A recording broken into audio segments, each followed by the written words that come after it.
As far as dictatorship is concerned, monotheism should be on top there with a track record of really crashing everything that disagreed with them. Remember, if you are in a polytheist environment, you basically add one extra god to your list of gods, and it works. And we have really many examples for Muhammad and others who were basically Moses too, who were told like, okay, if you have a new god, that's fine, we can add him to the list that we have here. But monotheists in general refuses that, and that is basically the source and the meaning of monotheism. It's one only, nobody else. So the idea of monotheism starts and is based on excluding others. If we want to talk about tolerance, it doesn't equal monotheism. And if we go back to the origin of monotheism, in reality it's not Moses, it should be Akhenaton in Egypt. And the political track record of Akhenaton is that he wiped out everything else. They went to the temples, removed the signs of Amun and everything else, and he left only the sun, disk, Aten to be ruling everywhere. So we can probably say that or equate monotheism with some form of dictatorship that rejected and refused anybody else. Muhammad at some point was asked if he can add his new god to the list of gods that they had in Mecca. They had probably 360 or something like that, and plus you have local gods, territorial gods, you have really a bunch of them everywhere. And Muhammad was asked if he would like to add his own god to the list, and he said no. He was not willing really to cooperate or to reconcile his god with the other gods. So it's either me or nobody else. That was the original, I think, idea of monotheism. And in general, monotheism thrived with emergences of central strong states. So if you have a strong state, it is very handy to have one god who can make all the rules. Or at least if you wanted to build a new state, strong central state, it is handy to have one god running the show. And in these cases, yes, both Judaism, Christianity, and Islam, and I would like to talk more about the Judeo-Islamic tradition rather than the Judeo-Christian, because I don't see much in common between the two. But hey, so in my opinion, we need to talk first about the Judeo-Islamic tradition, and then we need to talk about the Christian tradition, which is a little bit different and separate from the Judeo-Islamic tradition.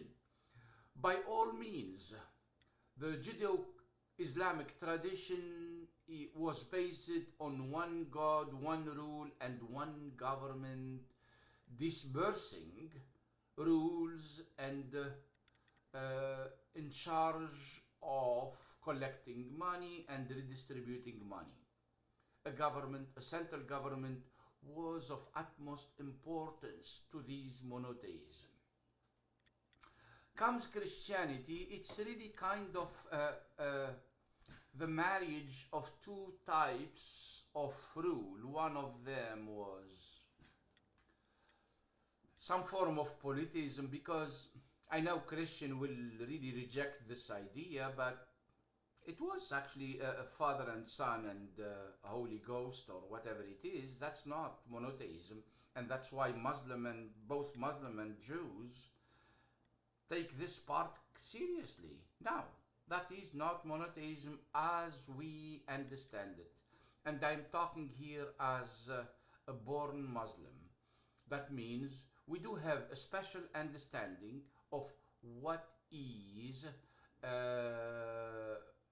monotheism, and a Father and Son and Holy Ghost, no matter what kind of explanation they can come up with, that does not match what we understand by monotheism in Islam, or partly in Judaism, even though in Judaism we do have proof that Jehovah had his consort, which is Ashira. So he wasn't really one God by himself ruling the show. No, he had company.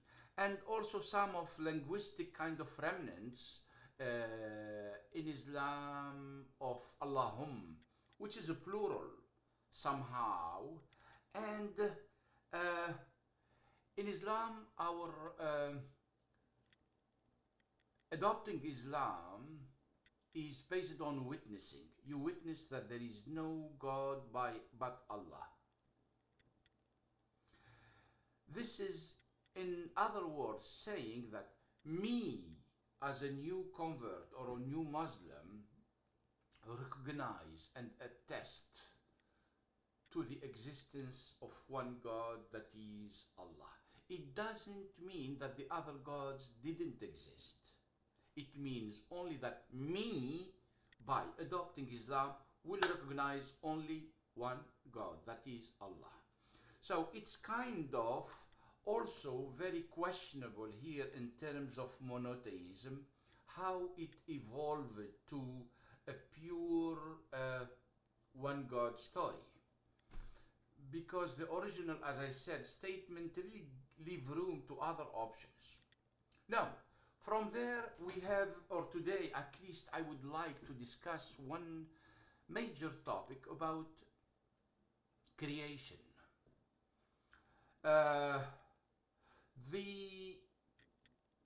Again, we go back to Akhenaton, and I don't know if it's Akhenaton or it's Akhnatun as I pronounce it, and I think the Kha existed in Old Egyptian, so I can say Akhnatun. They both, or all of them, admitted that a form of creatio, as we say, ex nihilo, creating from nothing. All other religions have some room to others. You have gods fighting, or gods cooperating, or there is an issue between higher level gods and lower level gods, or actually the intervention of actually animals, turtles, serpents, peacocks. You have all kind of, so that's not the issue. It's not the issue of which one is, but at least for those religions other than monotheism, there were always other participants in the creation. And my take here is that if you want a central government with a central ruler who claims that he is a representative of the only God, you need to come up with a story where that only God is in charge of everything. And to be in charge of everything, he needs to. A God, an only God, is like an only ruler who is the only one who can execute other for not listening to him or not following his order. So he has the right to kill, and ipso facto, he has also the right to create ex nihilo. And I think the idea of creation as presented by monotheism was based on that. Monotheism wanted to have one God who takes away life but also creates life. As I said, other religion, and there are few other exceptions of similar approach to creation that were in monotheism, but the Old Testament is definitely clear. God really created everything. Jehovah really created everything from nothing, out of nothing, and he started and he was putting stuff together. Christianity didn't really touch this topic because they referred to the Old Testament, because Jesus was a Jew. He didn't have a new story. I mean, he's a Jew if we can confirm that he was born to both or one of them that were Jewish, but it's possible his mother was Jewish, so he was coming from that tradition. And for Muhammad, we have really a different way of approaching creation. We have, it's true, God is the one who created everything, but then we have references that God started everything from water, or created everything from water, or he created everything from clay, or stuff like that, that makes you wonder if Muhammad, when he was really conceiving the story of the Quran or the text of the Quran, was clear and sure about a God who created everything ex nihilo, or he assumed that God or Allah created everything out of something else, whether it's water or clay or something like that. Because even if you say that he created everything from water, then you wonder, so water was pre-existing God?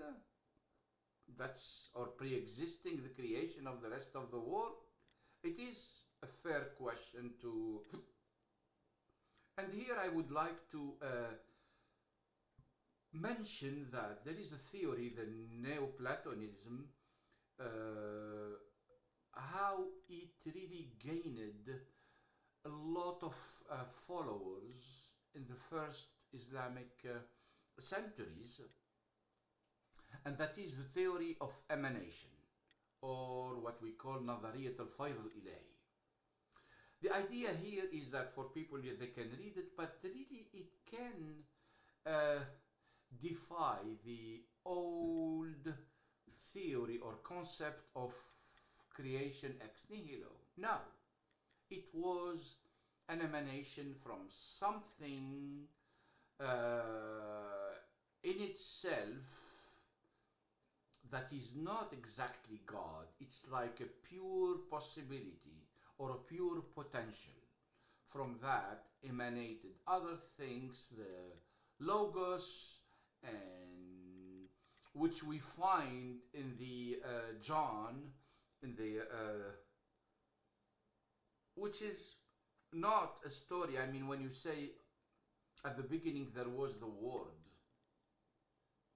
it's actually kind of vague. And actually in Islam we have the same story. The first thing that God created was a pen, and he ordered the pen. This is one of the tradition, at least, anyway. It says the first thing that God created was the pen, and he ordered the pen to write the fate, to write destiny, to write everything, and everything started coming out of that text, or that order that God gave to the world. And the first probably verse that was revealed to Muhammad supposedly talks about al-qalam or kalamus, that is a Greek word for pen or quill. Actually, at that time it will be a quill, and where there is a story of reed. So anyway, the story of creation between monotheism, when monotheism wants to be or wants to rule the world with one decision, it's something, and polytheism, which really allowed for other options to rule the show. In a polytheism, you have many gods, you have many decision makers, and you cannot have one creation by itself. You have this guy creating this and that guy creating that, and by the end you probably come up with a story. One of the kids of one of the gods will get angry and wants to take over. He runs basically a coup d'etat or something like that and take over the rule of the world. After this kind of combination of decision that were taking place in the upper world or the lower world or whatever it is. When it comes to monotheism, there is no such a thing. We have one guy who by himself sits down and decides, okay, now I'm gonna create the world. And he starts coming up with all kind of things and creates all kind of things. And really, when you put it in a historical setting, that one guy who created the whole world is similar to one ruler who wants to rule over a certain land or a certain territory. And that guy, in order to rule, he has few things that he needs to be capable of doing. Issuing orders, executive orders actually, that can involve even killing or executing people. But also, when we take away life, we should be able also to give life. And I think that's where the creation ex nihilo came about when we talk about monotheism. But also there is one more part, is that this ruler who can create as well as kill should also be able to collect taxes. And it is kind of interesting that most monotheisms were really concerned about the land where they ruled and the taxes they collected from those land where their guy ruled. So, if you have a land where, if you want to collect taxes, and if you are a monotheist supposedly following Jehovah, you will say these taxes all will come from wherever Jehovah is the Lord. In Islam, it's the same thing. You have that. You have one issue came with Donatism, which is a heresy that happened in the 2nd, I think, or 3rd century. When it came to Christianity, some people really followed some ungodly rulers and gave them money, but then after that, when the Christian ruler came back, those people wanted back their properties and money that they gave to those. But in any case, this is, you can read it yourself about the Donatism, which is a good thing to read because it associates money and taxes with rule and godly decision. Other than that, you have, Jehovah is basically a ruthless serial killer who sent his guys, I don't know who they are actually, but he sent them to Canaan and then go kill them, and you don't need to take even slaves or anything like that. Just go. They have honey and milk and take over that land and stay there and don't even make peace with them. Same for Islam. What? You have two options. You have Islam, convert or pay taxes or money. It's kind of strange. How can these two equate? Unless in the mind of somebody who thinks that faith or money are equally important to the new rulers. And that's when we see the first session that happened in Islam. The first sedition was about people who said, yeah, we don't have any problem with Muhammad, but Muhammad died and we shouldn't pay taxes anymore to the group that are ruling on his behalf. So those people really didn't deny Islam or confirm it or anything. They were not actually talking about Islam as a faith by itself. They were talking about paying taxes to the new government that was forming. And the first ruler, which is Abu Bakr Siddiq, said that I will fight whoever refuses to pay even a dime to the central government. Now you wonder, like, so those people were officially Muslim. They did not reject or deny Islam. They just said we don't want to pay taxes. And this new ruler is saying, hey, if you don't pay taxes, that's it. I'm gonna kill you. So, was it a fight about faith or about money? Same like when you have to Jehovah sending his guys to Canaan. What is it? I mean, he tells them that this land is yours, go take it. I mean, you wonder, I mean, is this a God who was after a belief or something? Or is he a guy who wanted to build a state, a central state especially? And that's what I am thinking about. Monotheism is about building states or central governments. And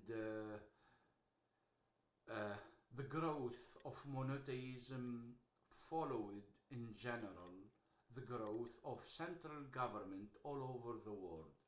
And that's what makes Judaism not so much, because Judaism was really stuck with its own story of whether they are an ethnos or not. Are they an ethnic group or not? But with Christianity and Islam, it became nothing related to a group. We are not talking about Arabs or Romans. We are talking about people who believe in Jesus or in Muhammad. And those people are the true, real monotheists who will also establish a central government that can collect taxes, and they have a ruler or a god, which is the same thing, who can give and take away life. So law and money and executive powers were associated with this newly formed central government. And that I will be developing later on. Thank you.